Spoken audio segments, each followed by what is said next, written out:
अस्सलाम वालेकुम। सीखो सब कुछ में खुश आमदीद। दोस्तों, आज हम सीखेंगे कि हम किस तरह ड्रिल डाउन ऑप्शन को यूज़ कर सकते हैं पीवट टेबल में।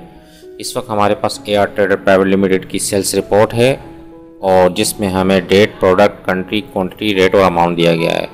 सबसे पहले हम इसका एक पीवट टेबल बनाते हैं। इसके लिए सबसे पहले आप डेटा को सिलेक्ट कर लीजिए। सिलेक्ट करने के बाद आपने आना है इंसर्ट पे और यहाँ आपके पास ऑप्शन है पीवट टेबल का, इस पर क्लिक कर दीजिए।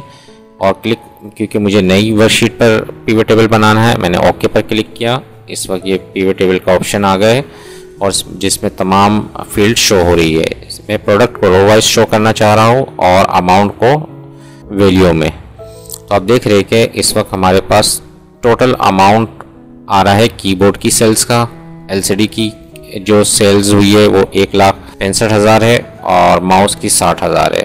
अगर हमें ये देखना है कि कीबोर्ड की डिटेल अगर हमें जानना है तो इसके लिए हमारे पास ऑप्शन है कि हम राइट क्लिक करें और यहाँ से आपको ऑप्शन मिलेगा शो डिटेल पर। जैसे ही आप शो डिटेल पर क्लिक करेंगे तो आपके पास कीबोर्ड की तमाम डिटेल आ जाएगी। इस तरह आपने किसी भी प्रोडक्ट की डिटेल जानना है उस पर राइट क्लिक करें और शो डिटेल पर जैसे ही क्लिक करेंगे उसकी पूरी समरी आ जाएगी। तो इस तरह आप ड्रिल डाउन ऑप्शन यूज़ कर सकते हैं पीवट टेबल में।